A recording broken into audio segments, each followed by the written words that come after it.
All right. Well, we're back. Thank you, Tanya, for getting us back going here again. Jeff, I hope you got some good fluid in you from that Daredevil mug. Got some go juice because we're going to talk about your more recent book now, and I think we're going to have a lot of good discussion on that. So we're talking about Panthers, Hulks, and Ironhearts, Marvel diversity and the 21st century superhero. This book came out January 2021 and is very relevant for for today's work. So let's kind of go back in time a little bit and tell us, tell me again, just like you did with Milestone, where the idea of this book come from? Why'd you want to get into this particular book at this particular time? Because of the changes in the comic book industry, because there were so many changes with superheroes and the movies. We talked about the movies being so huge and so Right. dominant nowadays. Everybody knows the movies. And they were starting to get boring, right? That like any film cycle, it gets a little like, all right, this looks the same, this looks the same. And then using uh, following the same format as the comics, they started to introduce more diversity. Let's shake up the characters a bit. So finally, we get a Wonder Woman movie, and then a Black Widow movie, and Black you know, Panther. and Black Panther. Yeah. So we get other types of characters who get to be the leads, not just rich white guy billionaires kind of thing. So it was interesting. And the comics had just preceded that with diversifying. So they were doing things ahead of time, like the way the media works now. Marvel or DC owns Marvel, and it becomes where the comics are a lead in. They're source material, but they're also a great place to experiment, right? Where do you develop a character in a way that you don't have to put the budget in for a feature film yet to find out whether that character is going to be popular? And once it builds up a little bit of an audience there, then it could become a feature film or a television series or something. So they're really a testing ground. Um, and the diversity led to so many changes that I just felt like I had to write something about it. Great, great. And that was where you first came to, my attention recently. And then I went back and I was like, this is the same guy who wrote my Milestone Comics book all those years ago. So it was full circle for me there as well. I was very happy to see that you were the same scholar. Yeah, thanks. When it was because of the Milestone book, which a lot of people weren't writing about comics back then, Right. so that one, and then I had publishers and people calling me and being like, "Hey, Black Panther movie, you got to write something about that." I'm like, "Okay, you know what? I'll write something about that. There's something to be said there." And there's now Ms. Marvel and all these other characters, and I thought there is a lot here to explore. Like it's 30 years difference, but there's been some huge development. Right. And I don't know if you agree with me or not, but I was just thinking, okay, like 80s, you started having, more the comic explosion. You started having like the Spider-Man and his amazing friends, 70s, 80s super friends. It started getting beyond Superman movie, Batman movie. It started getting beyond the page. And then, you started getting Beta Ray Bill, you started getting, the James Rhodes as Iron Man, and some of those kind of changes, and eventually we get to Milestone. And so now I'm thinking like with the Marvel Cinematic Universe, the first 10 years, you had some diversity. Then all of a sudden, this second decade, we're really getting more Black Panther, Miss Marvel, Miss America, Shang-Chi, so on and so forth. So it's kind of to me mirroring, like you said, the comics in that way, but it's a shorter period of time. But just like the movies are shorter, hour and a half movies, not the same as a whole comic book series, so it's kind of compacting the time, but it's kind of going through the same process to me. Yeah, I think that's exactly what's happening. I mean, and so why it took a little while, and it in the history of media, the 10 years it took to get to more diverse superheroes in movies is nothing compared to what it took in the original Right. comic. But it still took a little while to get there. And so much of that has to do with the fact that it's a genre and there's certain rules. And so long as people are willing to pay for something, we'll see Spider-Man rebooted, what, 4 or 5 times in a row as Peter Parker. Hmm. And then when that starts to get a little it gets reinvigorated with an animated movie with Miles Morales as There you Spider-Man. go. So shake things up, revise it, bring some new blood into it. Yeah. Yeah, and people are still waiting for their live action Miles Morales, which we'll get into those topics when we'll go chapter by chapter with your book there. But people are waiting for Miles Morales. The last Spider-Man movie even mentions that, right? At the end, Right. when Jamie Foxx says, I was hoping you'd be a brother. And they said, in some universe, I'm sure Spider-Man is. So there's that recognition of what audiences want and teasers, planning it out. Absolutely. So, let's kind of we talked about why you wrote this book.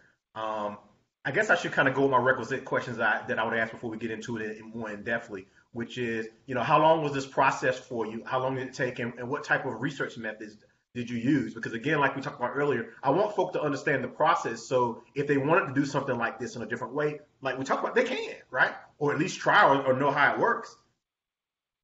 Yeah, the process for this book was a little weird because it was the start of COVID, and I was kind of in lockdown, and I formulated a few things, and I thought there'll be some articles, but the more I kept reading into it, the more it became a bigger project. And the Black Panther thing was fine. That was one clear unit, one film.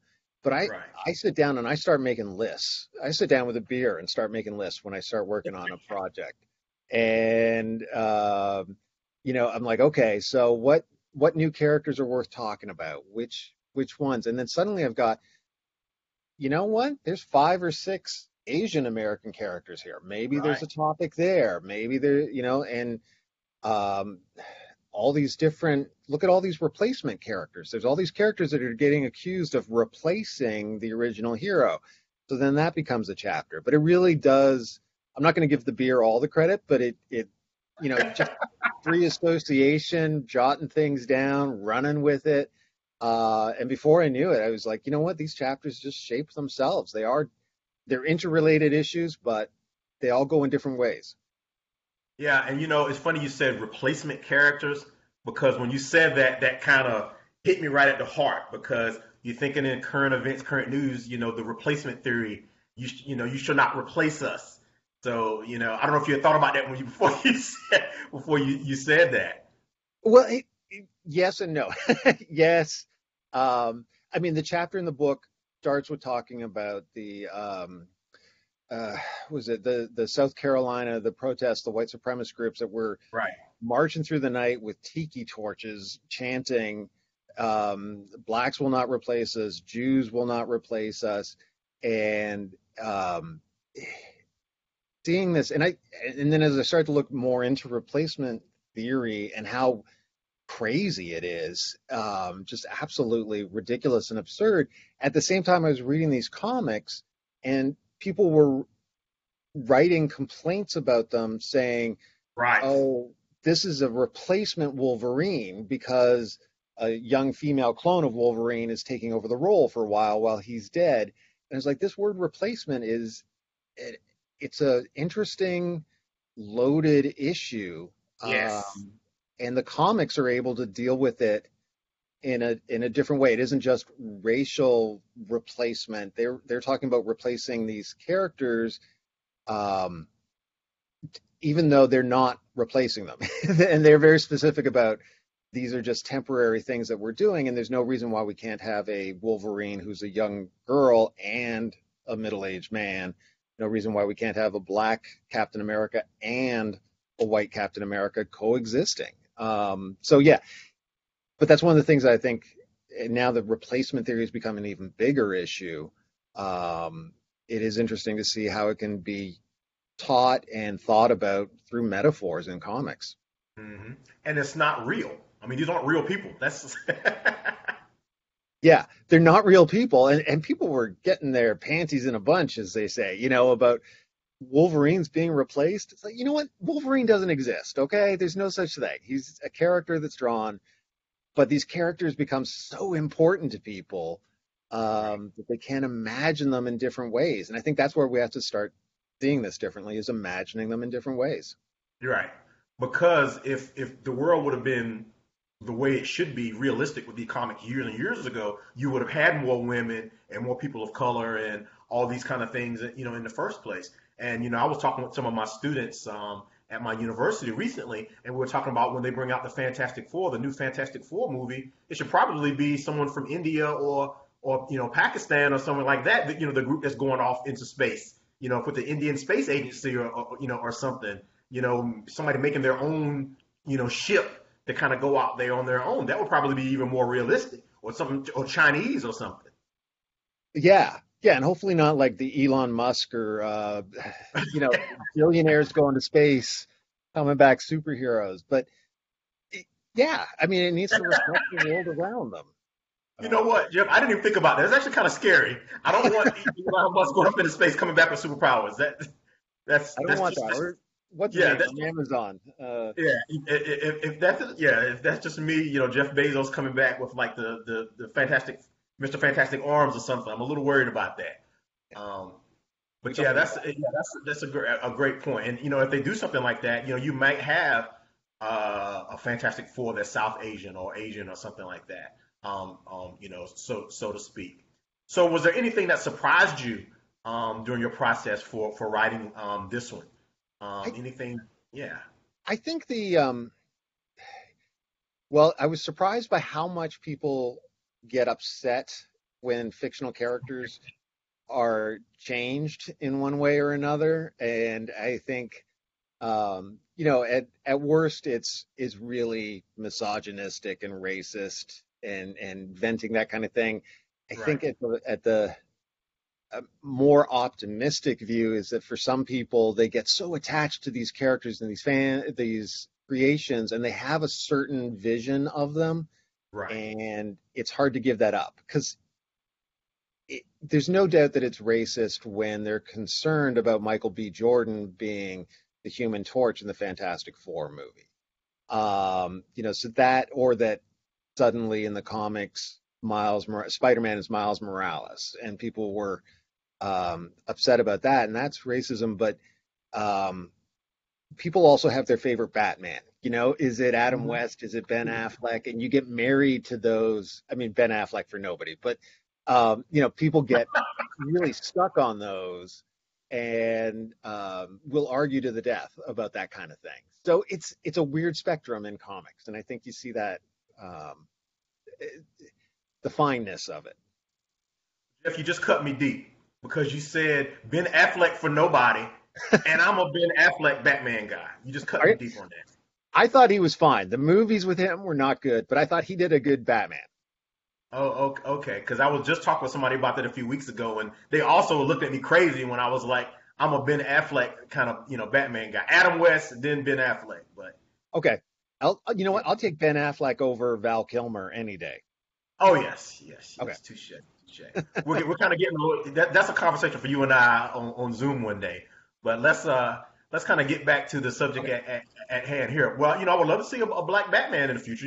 There's one in the comics now, so it's coming. Yeah, it is coming, and Batman is the financial gift that keeps giving, right? You can do any Batman thing, and it makes money. You can have the Joker movie with no Batman in sight, and it makes a ton of money. You can do a Catwoman movie without Batman. You can do what do they got? Alfred, the TV series now, no Batman. Gotham, no Batman. They're doing another one, so you don't even need Batman. So there's no reason why they couldn't spin it off and bring. I think there'd be a lot of money for that. I mean, it gets to be diverse and a Batman movie. That's a cash cow. It's coming. We're talking about a future book for you. That's probably going to be it because it's coming. It's definitely coming. So let's kind of go by because this book, you're talking about lots of different topics. So we can go by chapter and we kind of have some discussion on it. And then as folks who are on the call want to jump in, or if they want to ask some questions in the chat or whatever, we can do that as well because there are different each chapter focus on a little something different here. So let's talk about chapter 1. Spider analogs, unmarking and unmasking white male superheroism. We've already been talking about that, but let's kind of let's kind of come back to that again. Can you kind of give people kind of a brief summary of what they can expect if they read that, and then we can kind of get into a little bit on the call. Sure. That one is really talking about the multiverse thing, which is now, Right. making its way into the movies. Um, and it's the idea that there's so many different versions, right? Like in comics, the characters are never constant. They're drawn by different people, they're written by Mm-hmm. different people, they seem to have slightly different personalities. They've lived through all these decades. So there isn't one Batman or Superman or Spider-Man. There's Ditko's Spider-Man and Right. there's Brian Michael Bendis' Spider-Man, and they're all slightly different. And the multiverses developed because comics had these long histories, and they were like, shit, how are we going to put all this together? And okay, this was a different universe. This was a different universe. And when Spider-Man in the Spider-Verse crossover series, they really tore it apart, and they were able to bring in all these different Spider-Men. So that's how they brought in, Miles Morales, the African American Spider-Man, gets to meet Peter Parker, the white Spider-Man, as a teenager and as an adult. And then they also get to meet Indian Spider-Man and British Spider-Man and all these other versions, which is interesting because it does show all those changes and how what's under the mask could be anything. In my opinion, they do make a little bit of a mistake of defaulting to the central universe, right? Because there always has to be that one central one. So the real Spider-Man, or the Spider-Man they all listen to, happens to be the main Peter Parker white dude. But they managed to have conversations in that comic about, yeah, well, who says he's the authentic one and we're the knockoffs? Maybe we're the real ones and he's the He's the knockoff. knockoff. Right.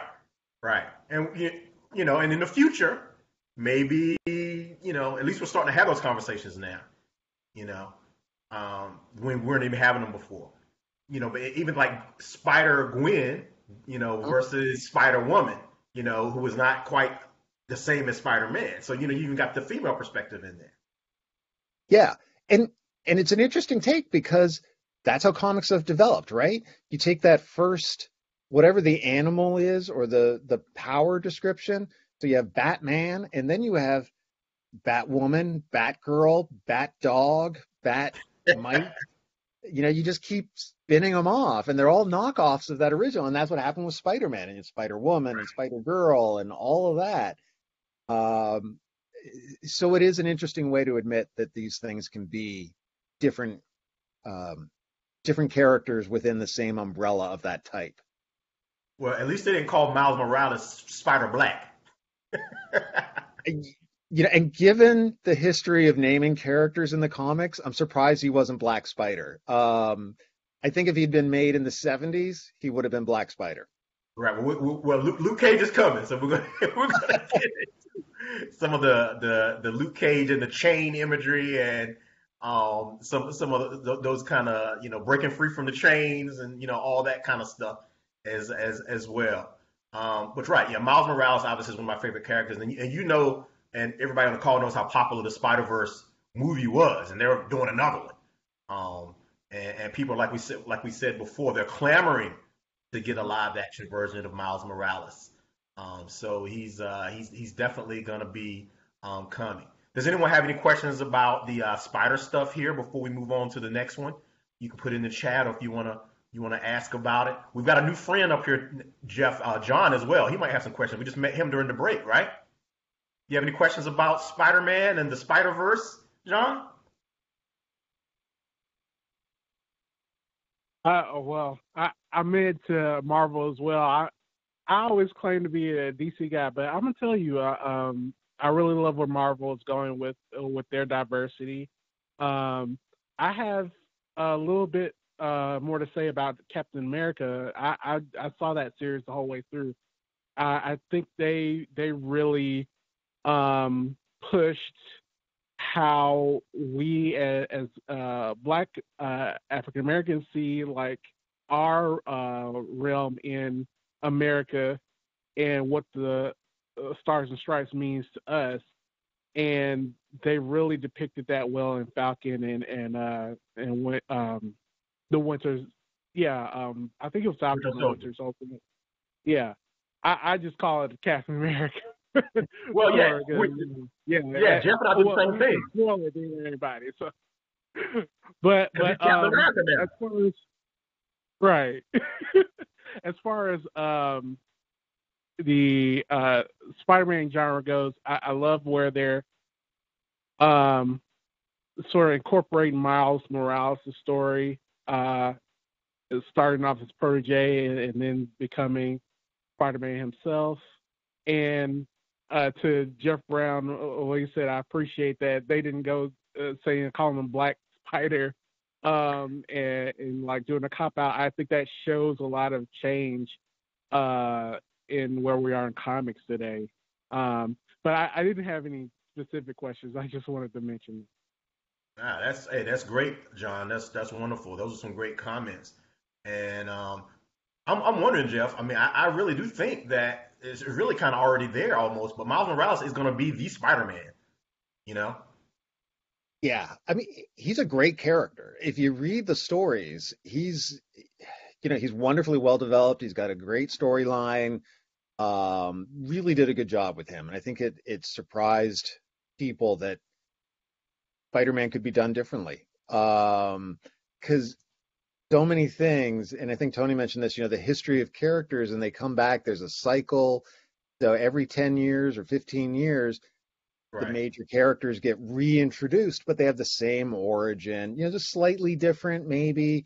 But Batman, how many times do we see Batman's parents get killed in an alley and Uncle Ben get killed?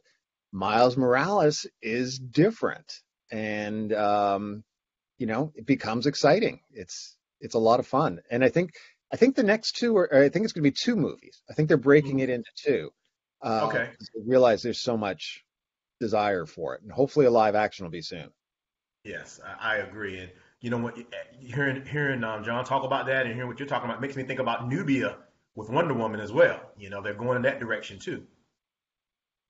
Yeah, I hadn't thought about Nubia, but you're right, exactly. They're doing that, and they did.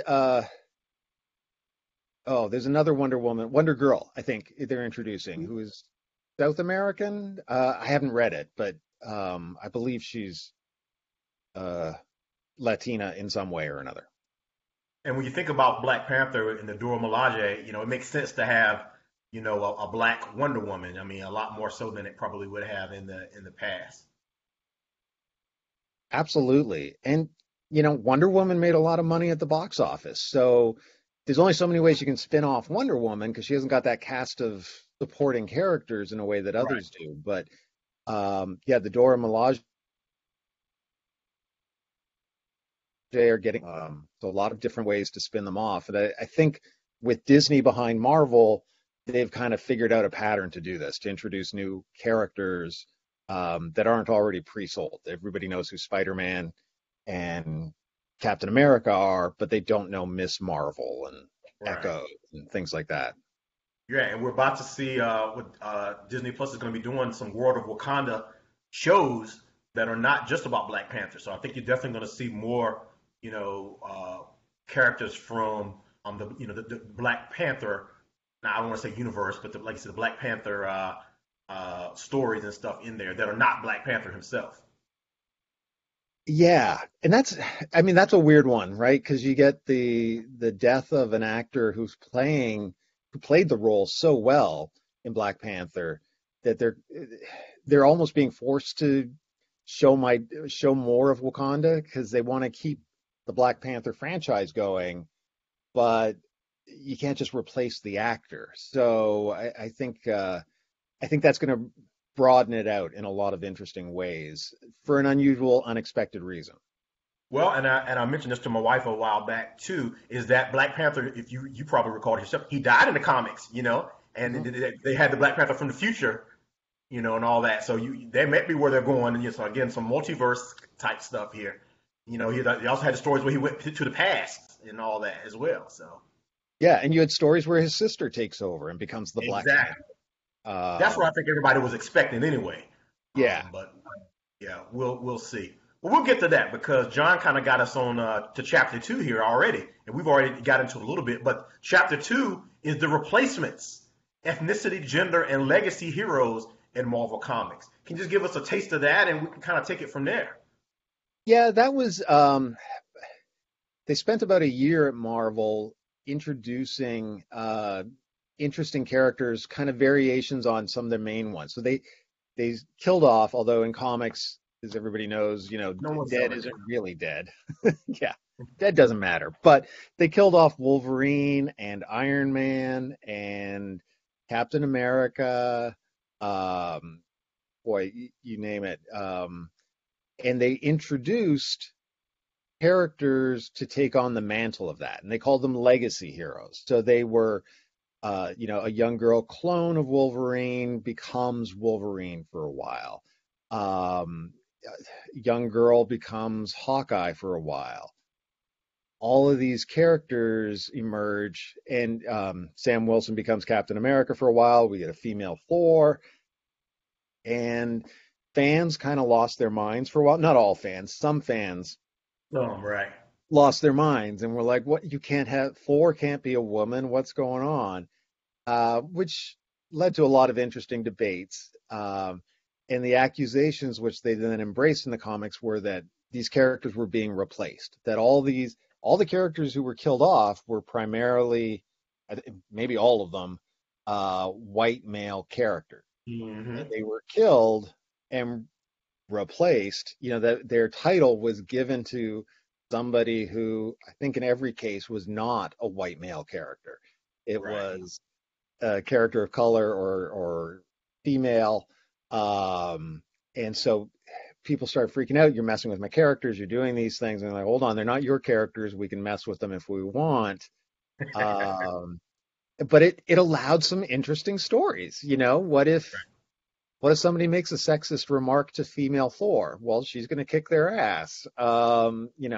It's different stuff. So then they embraced it. They, have conversations where they say, I'm not trying to replace Wolverine. I'm not trying to replace Thor.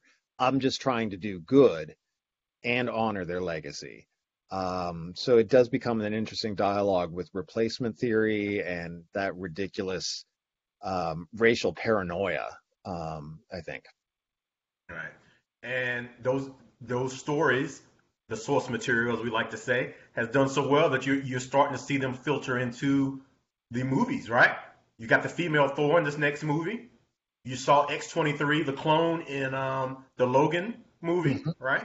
Yep. And yeah, and what are some of the other ones that you mentioned? Hawkeye. We got to see both Hawkeye. Hawkeyes in the Disney Yep, in the Plus. Disney Plus series, right?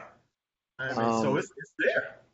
oh, it's absolutely there. And what's fun is they get to keep the names. They're not messing with them. They're not saying, well, you're Hawkeye and you're female Hawkeye or Hawk Girl or whatever. They're both Hawkeye. Exactly. So, it's all equal. It's just a costume. It's a particular skill set, and they're running with it. So she isn't female Thor. She becomes Thor. So yeah, and that's where the movie or the comics have really pushed the movies and the TV shows, I think, because these changes in characters in the comics were a success and garnered a lot of attention. It's led to some interesting storylines in the movies. Absolutely. Anyone have any questions, comments, or thoughts on replacements? I know we talked about that a little bit before. I think I have a question, Sure. just regarding how we're talking about legacy, and this is directed towards Jeff. Like there is a ridiculous kind of feel for a replacement, but in some sense, if I were like a white male seeing all the characters, all my favorite characters like Wolverine or say like Superman or Batman, all get replaced by different characters. Somehow I would see it as a replacement. So in thinking about that, in thinking about legacy, really, how do we, or as like artists, Mhm. think about including everyone's voice, people of color, as well as those who feel like they're being replaced, and including all of their stories inside of a comic, or inside of like a comic network or whatnot, so that nobody has to feel as though they're being replaced. That might be a loaded question, but No, it's a great question. It's a Yeah, it great is. question. Um, and I think that's one of the tricks with popular genre entertainment, right? That there's certain iconic characters that you can count on over and over again. So you don't want to mess with them too much. You don't want to change James Bond too much or Batman too much. Um, I think the way they've brought them in has done a good job of showing that what makes the character a hero isn't related to their whiteness. It's, their heroic persona, and that could be embodied by anybody. Hmm. What I would like to see more of, and I think what is possible, and it's kind of what Milestone did, was um, the not the Black Batman, not Black Spider-Man, not these characters that we know, but somebody completely new, who is a new heroic character who happens to be non-white, non-male, whatever. And that's where it gets tricky because comics, there's so much financially involved in. If you put Bat in front of it or Spider in front of it, you're going to make money. But if you have a character who is like Batman but isn't Batman, it doesn't have Bat in the name. It could introduce a lot of different stuff, and um, I think it's tricky. But I think more characters that are not specifically aligned with a character who started it all. A Superman knockoff. Nothing wrong with being a Superman knockoff, but take out the super. Call it something else, and people know what it is. I mean, we've got series like The Boys on Amazon, Oh where yeah. all those characters, are clearly a Superman knockoff, a Wonder Woman knockoff, but they're called something different. And I think fans have no problem understanding that um, that what history they're alluding to, but going in a different direction. So I think some more original characters would help. I'm not sure and if I answered thank you. No, that's perfect. That's exactly kind of how I'm thinking comics should go today. But like in thinking about that too, like we're also thinking about what type of powers some of these new people have in order to kind of revolutionize what we've already seen. And that becomes an even more tricky conversation, I think. So, but having like nuance in storyline and narration, that's really something I'm interested in. So thank you for that. And John, you may or may not be familiar with the series Black. Um, and Jeff, I'm not sure if you're familiar with it, but it's a world where all the black people have superpowers and the white people don't. They've actually got a, I think it's been signed. It's going to be on television or movie or something pretty soon. But again, that's something that's pretty original. But sort of like what Jeff is saying, it's has some similarities to other things that are out there, but it's not exactly the same. But it's an independent publisher, and then you also have the antagonists. Are you familiar with that one, Jeff? Yes, yeah. Yeah, you know, antagonists. Meaning you talk about the bad characters, and there's a whole family, sort of like a Black Fantastic Four, but they're considered to be supposed to be evil or bad. But what really is evil or bad, in this context? So they're bad or evil because of racism and mistreatment and things like that. And so I think that one's also been signed. Been signed on. It's supposed to be coming to movie or television as well. And that was, I think, if I recall correctly, Jeff, correct me if I'm wrong. Before that first issue even came out, they had already had a movie or television deal for the antagonist. I think that's what I read. I mean, that's what a feeding frenzy it is now for um, all these streaming companies need content, right? So they're signing up Right. everything and whatever they can get. So, Jeff, if you're not familiar with the antagonists or Black, take a look at that stuff because you could be the next guy doing that stuff. Well, You know, anybody could be the next guy writing about yeah. that stuff. Yeah. Just don't forget me and Jeff when that happens, though, John. We want to interview you. Give us a credit. Of Somebody course. shout Of course. Absolutely. Thank you very Um, much. yeah, it's no problem, John. And I was going to mention really quickly in terms of replacements, and then we'll move on to the super dads a little bit here, Jeff. But a lot of people don't know, the Wong character. Well, I'm not going to spoil it for you. Don't worry, Doctor Strange. A lot of people don't know the Wong character was like his servant originally in the comics, or Colonel Rhodes, quote unquote, Rhodey wasn't he like his Tony Stark's chauffeur or bodyguard or something to start with, right? Yeah. So over time, and in the original Ghostbusters, the Winston guy was like just an unemployed black guy looking for work. And, they've now retconned him. Now he's a PhD, he's running his own company and everything in the new Ghostbusters movie. So, over time for stuff that's 70s and 80s or earlier, you have to modernize and you can't use those old racial stereotypes when you're talking about these old shows and series.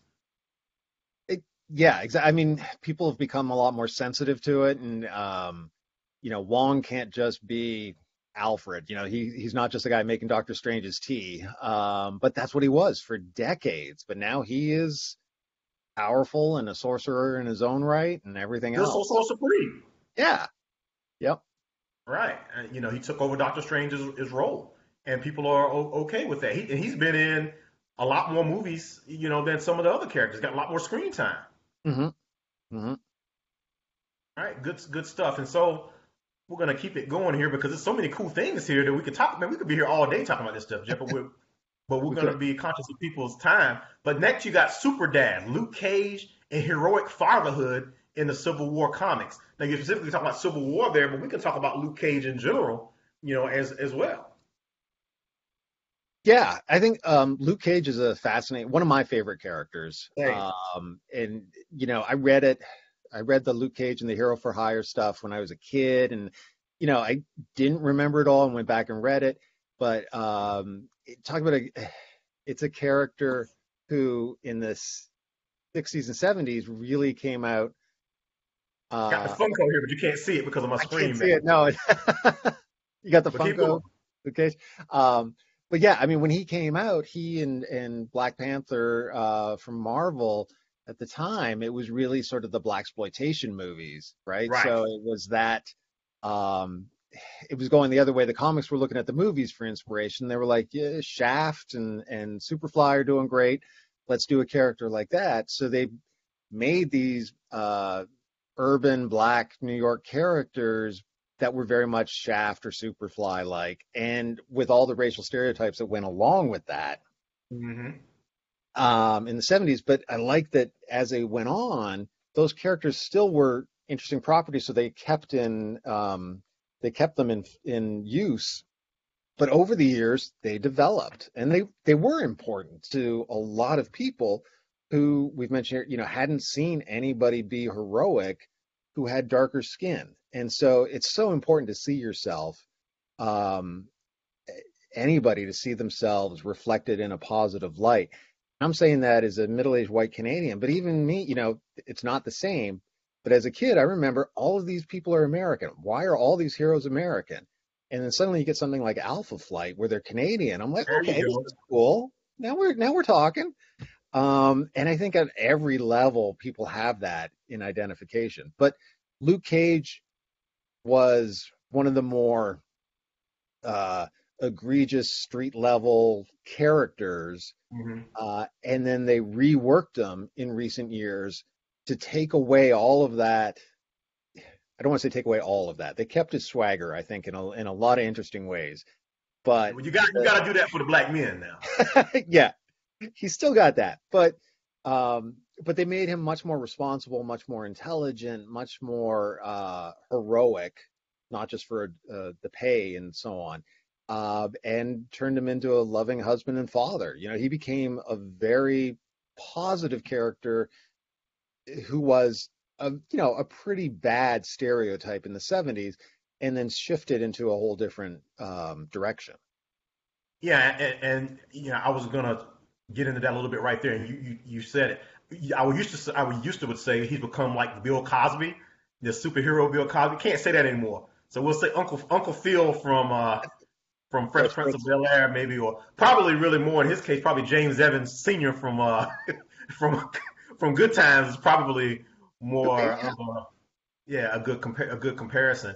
But you're right, and going back to those '70s shows and movies and things like that, and going even more into modern time. I'd love to get Tony's perspective on this too, because Tony's kind of my Luke Cage. He's my superhero black man like that. Tony Garrett is that for me. But being that father, because people all talk about absentee fathers, the single black mother. There's no black father there, and so now you have that for him, as opposed to he was the super sex machine. All the chicks come to him just like Superfly and Shaft, and you got a little bit of that. I mean, let's be honest, you got a little bit of that in the Netflix series, but in the comics, right? He's become a more responsible father, and his daughter goes on to do really great things. In the future, you get into those future alternate university, kind of thing. She becomes kind of a version of, if I'm not mistaken, Captain America herself, so to speak, or one of those traditional characters. Right. Yeah, I think it's Captain America. Yeah. I think that's right in the future. So we might see her in the future. You never know in that regard. But yeah, he becomes a heroic but responsible father. He becomes, for my generation, that James Evans Sr. Who was a tough guy. He did the best he could for his family, and he was there. He raised them and did as best he could. So maybe they got that inspiration from the '70s. You may have talked to some of those writers. I haven't. But I really like that version of Luke Cage as well. Hadn't quite made it there in the movies but it's coming, I bet. I think so. I hated that the Luke Cage TV series ended where it did, because I thought they'd done a good job and they were going in an interesting direction. But when they canceled it, he was suddenly this new Godfather in Harlem, and Right. didn't get that redemption arc, which you knew was coming in the next season. So I was annoyed that they ended it there. But hopefully it's going to be coming. Part of the problem is that Culture doesn't want to be a part of it anymore because he's got his own hit series, Evil. Yeah. So And they he would was have so to- good as Luke Cage. Yeah. So hopefully they can work something out where he comes back. But yeah, Luke Cage was huge. Like you, I was a big fan. Heroes for Hire. I'm glad they kind of went away from that, because basically it's saying a black man is not heroic. He only does it for the money. But that was more of a detective Superfly Shaft-esque kind of thing. But I always had an issue with the chains. Now, I didn't understand that as a kid. As I grew up, I'm like, why is he walking? Why his shirt busted wide open? So the ladies could see his muscles. And why has he got this chain? And all this. But I think a lot of that has to do with the slavery. Also roots.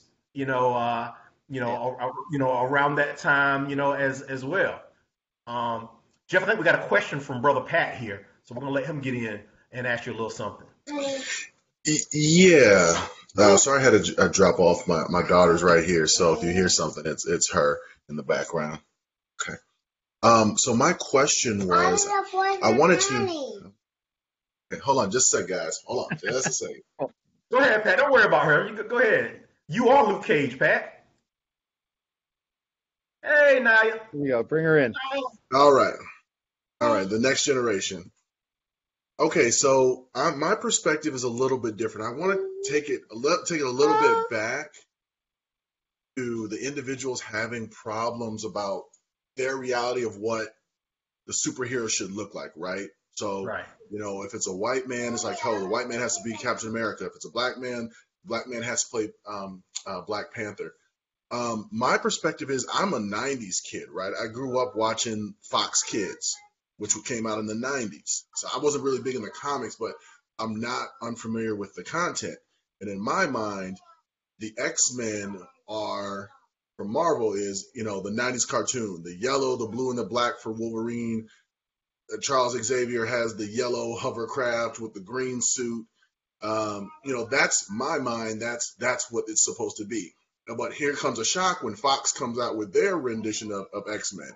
I wasn't necessarily disappointed, but I understood that was their creative way of doing that, because there's not a way for them to directly translate from the comics to live action. Same thing with the Transformers. I'm 90s, came out in 92, the Generation 2 or Generation 1 stems from the comics, and you have this this live action film with Shia LaBeouf and these machines that look like, monsters, right? They don't look like the traditional red diesel truck like Optimus Prime. I don't know if it's just me, but I have no problem understanding that you can't directly translate something from the comics to live stream, like a live action, due to budget concerns and things like that. But my question is, the individuals that we kind of talked about earlier that had issues with changing things and how it doesn't directly transfer from the comics to live action, or the old content is not the same as the new content. From your research, Jeff, I mean, is there a certain, what I would say, like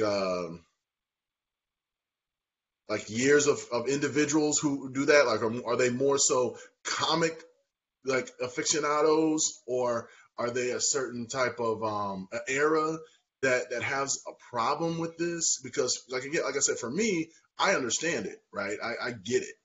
Now, maybe that's because I'm a millennial. I was born in the 80s, but it's like, to me, that's just how it is, and I just accept that fact. Good question. I think what I've found over and over again is, yes, age makes a difference. I think the younger audience members are more fluid in their understanding of it. They expect that change. They saw different versions of the cartoon, and then they understand that when it gets to live action, it's going to look different, or maybe have different actors and so on. Younger people seem much more fluid that way, which I think reflects how media consumption has changed over the years, and the technology and distribution and all that. I think when it comes down to the change in ethnicity and who was getting upset about those, I think there's a part of that is just about some people who have been with Peter Parker Spider-Man for 40 years are really upset that he's being changed. But I think most of them aren't. You can be a Peter Parker Spider-Man fan for 40 years, Mm-hmm. and unless you have an underlying racial bias, you're not upset by Miles Morales. I think when it comes right down to it, the complaints about ethnicity changes or gender changes to some of those characters, and then complaining about it, being upset by it, really speaks to the underlying racism or sexism or homophobia or whatever it is that's going on with those character changes. So I don't mean to give those people a pass or lessen it in any way. I think it is pretty blatant racism, sexism, homophobia, whatever it is that's coming through in their complaints. And a spin-off question to that is, is it more so like, I guess, age? Are you seeing that more with the people who are, or the individuals or the consumers of this content? It's more of those who are complaining are more so older. I don't know if I want to say that, older, or someone who has been like the person who's been consuming that content for 40 years. In my experience, no. No? It Okay. isn't age. There are other social factors, I think, that play into it, but often it's young white men who are upset about this change. And I think sometimes there's a generational assumption or a fear that they haven't got it as good as past generations. That the privilege that has gone with being white as an assumed category is now they're assuming that it's been lessened, that these things are chipping away at it, and it just becomes sort of this vile rhetoric. And I'm not trying to get too political or anything, but it is. I mean, this is politics and racial theory played out through comics and movies, in a way that it's couched in protecting the character, and the integrity of the character should be Peter Parker, white teenager. It's not the integrity of the character that they're really trying to protect. It's the integrity of white masculinity in a case like that. But the story is pretty universal. That's the thing about Marvel that's made it so popular throughout the years versus DC. The characters are more relatable and they have real issues and problems, and it could be anyone's story. That's why you can kind of plug different people into these roles, right? Yeah, because they're not. superheroes, especially because they started in comics and they're always drawn differently, they are not as iconically represented in one actor or something. So we have different visions of them, different versions, and I think people should be more acceptable of how they look in different ways. But once people see it as a real world threat, once you start changing iconic characters in their ethnicity or their gender or their sexuality or something like that, then people get very oddly protective and upset. And it isn't just superheroes. I mean, we've got that going on now with the book series Percy Jackson. I don't know whether anybody's heard that. They're redoing the movie of that, and I believe the Aphrodite character is now going to be played by a young black woman, and people are upset and saying, well, in the books she was white, and the writers come right out and said, that's racism to complain about that. You're not trying to be true to the character, you're just concerned about who is being represented. So, believe it or not, Jeff, we've been rolling. That was a great question. Thank you, Pat. Well, we're kind of coming up against it here. So I just want to mention a couple of your other chapters here, and we can kind of quickly go through that, and then give you a chance to maybe talk about what else you're working on in the future, or currently, right? You've got a chapter on Black Panther. I think we've definitely kind of covered that. Black Panther aspiration, identification, and appropriation, right? You got another chapter on Iron Fist. Speaking of replacement, Yep. you have a white guy originally. Now people want him to become more Asian. So Iron Fist, ethnicity, appropriation, and repatriation, which like I just talked about. Then you also have totally awesome Asian heroes versus stereotypes. Shang-Chi and some of these other characters. You got a new America, marvelous Latinx superheroes. You haven't seen Doctor Strange yet, so we can't get into that as much. But Miss America, America Chavez, is one of the main characters. That she's also I can't remember if she's gay or bisexual, one or the other, but that was a big issue too from the comics that's kind of carried over into the movies. Though I can tell you that's really not an issue in the movie, other than she has two moms, just like the comics. Mm-hmm. But she's an extra dimensional being, so that's a whole other thing. And then finally Miss Marvel, which is the Pakistani American little girl from New Jersey. No, girl from New Jersey that is a huge character. And it's funny, Miss America and Miss Marvel both are pretty recent, just like Miles Morales and some of the others. Like Latino Ghost Rider. They're a little more recent, but they've already made it to the movies. So, I'll let you comment on those as quickly as you can there. We'll open up for some last questions and last comments. Go ahead. Yeah. Knock it out. Yeah, they've introduced them all really quickly, from the comics to the movies and the television series. And I think that's because there's a huge demand for it, right? Like it's about finances, and they're going to make more money, bring in a bigger audience by doing something original and something different. People are curious, people want to see these things, and now they know audiences are not as segregated visually as to what they thought as to who was going to tune into things. So I think they're running with it, and for the most part, it's doing great. And they're trying to redress things, and that's talking about the Iron Fist one. I mean, there was a lot of issue about comics history of stealing other cultures, right? Of going abroad and coming back, and now this billionaire white dude is the world's best martial artist. And both Marvel and DC did that. Richard Dragon on the DC side, or even Batman, travels around the world and brings back all these mysterious foreign skills in service of a white dude, billionaire in Gotham. And I think they are trying to move away from that now, although there's still the shadow of that, and it's a tricky terrain. But bringing in characters now, we're going to have just about every, starting to see different nationalities, different ethnicities, different sexualities, different everything represented. I finished watching Moon Knight the other night, and there's a moment where they pause, and the kid says to her, "Are you an Egyptian superhero?" And she says, "Yes, I am." And it makes sense. That was awesome. It is, yeah. And just to kind of put a bow on it, Miss America, America Chavez. I mean that's not a replacement. I mean that's a very original, new type character, and she's very important in the Doctor Strange movie and and in general. it with a unique skill set. To John's point earlier, her powers and stuff is very unique. It is, and I liked her in the comics. I haven't seen the movie yet, although I did see that somebody pointed out.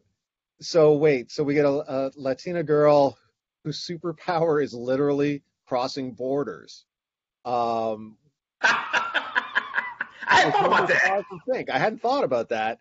So it's a little strange, but it is, and the age, right? That we're getting these younger characters, these teenage characters, teenage girls, teenage boys who are different, and it really is a new generation, I think, coming in. You know, oh wow, Jeff, that might be an article or something right there, man. I hadn't thought about that. Yeah, she kicks holes in between universes that is kind of across boundaries, and she kind of comes in unannounced. Yeah, and I won't ruin it for you, but that is kind of part of the movie too. I hadn't thought about that. That's what she really does. Yeah, I hadn't thought about that, and I saw that the other day, and I was like, oh, yeah, because that used to be the thing, right? Like superheroes, it's amazing how often their powers are based on stereotypes of where they're from. Like, there's a Marvel superhero from the Middle East, and she's dust. She can turn into dust. Right. Canadian superheroes can control snow. You know, it's whatever your ethnicity is, it's tricky to get around that. It gets tossed in. Alpha Flight, the Canadian superhero, one of the characters is named Puck because he's a little guy, and they say, "Oh no, it's Puck from Shakespeare." It's like, no, it isn't. He's a hockey puck. The hockey puck. Trying to tell us who teams up with Sasquatch. So these stereotypes, and you know, okay, so a Latina who can break borders. Yeah. Well, we're gonna have to talk offline about Alpha Flight because that was my favorite super team from the '80s. I've got all the issues of that, and I've been waiting for their live action debut. So, and John Byrne is always one of my favorite comic creators. So John, if you don't know who John Byrne is, Byrne, you may want to look him up because he did a great job with Superman and so many other characters. But Alpha Flight was his baby, as well as that run on X-Men.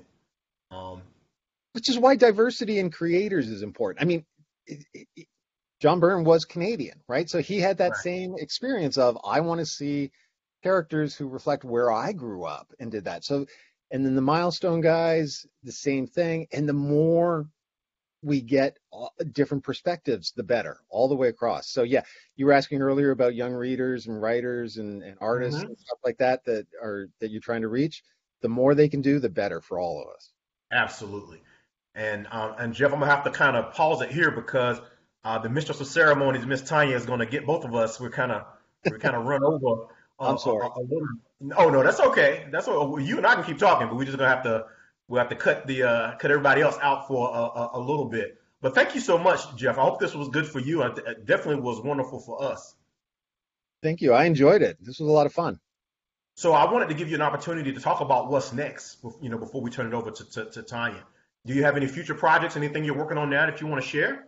Well, I did have another book come out after the Panthers and Hulks one, Love, Sex, Gender, and Superheroes, that really looks at sexuality and how that plays out in comics and movies with superheroes.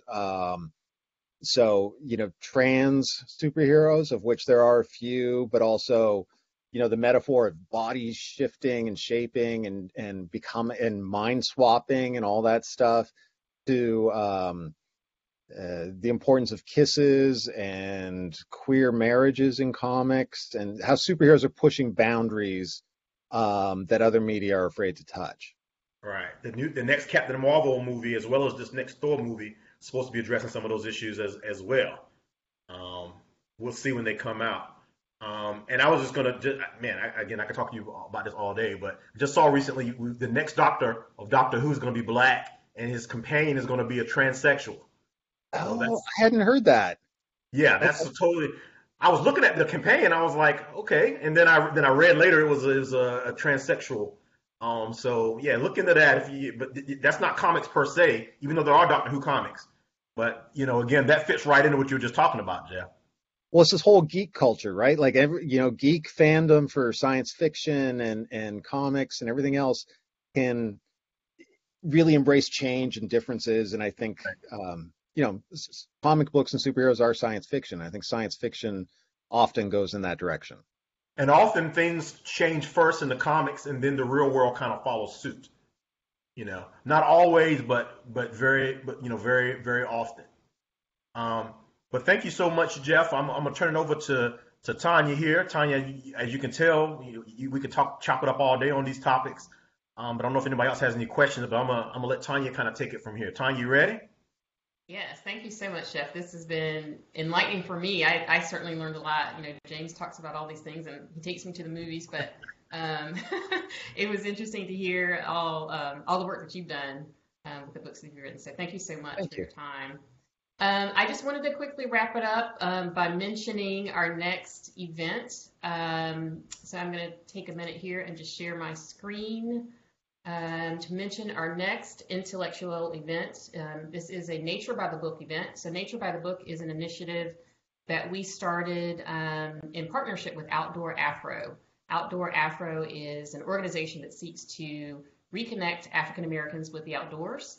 And so we partnered with this group to read a book about nature and then have a discussion about it. So our next Nature by the Book event is going to be Saturday, August 20th, and we're going to be reading the book Black and Green, Black Insights for the Green Movement by Jamal Ali. So that is our next event coming up. We will be deciding where we're going to hold our talk.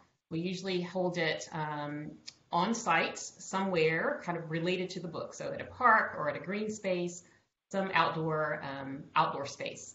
So look out for more information about that event coming up.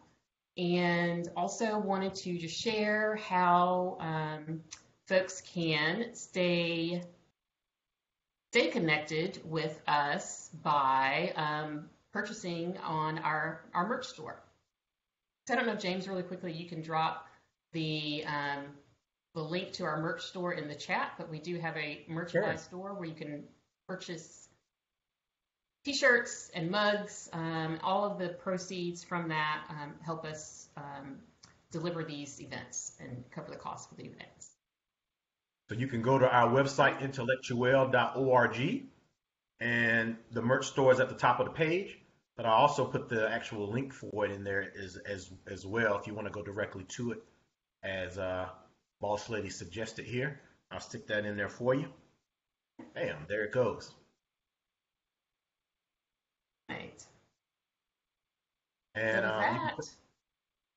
go ahead. I was going to say you can just purchase any of our items there. You can also follow us on Eventbrite, and so you'll get first dibs when we have future events. Go ahead, Tanya. That was it. That was it. Just wanted to, again, thank everybody, and thanks for the conversation, and hope everyone enjoyed it and learned something. All right. We'll see you all hopefully in person in Houston here in August, and then you'll get some information about our next Intellect U Well Journeys and the topic for that if you follow us on the internet. And hopefully it will be in person. And I think we can all agree we want to get Jeff Brown here in person as well for a future talk. So Jeff, one of your next books, we're going to have to get you here in Houston too. You seem like you'd be a lot of fun for us to talk to. Sounds like fun. And I'd love to visit Houston. Never been there, but heard great things. All right. Sounds good. Thank you. Any last questions, John, Tony, Pat, Davin? Any last questions from y'all before we turn Brother Jeff loose here? Yeah, just saying thanks, Jeff, for your time and your expertise. We greatly appreciate it. I did get a lot of it, being a millennial here and kind of getting a better understanding of the comics and that type of content from the academic standpoint. So definitely appreciate it. Thank you. Yeah, I'd like to say the same thing.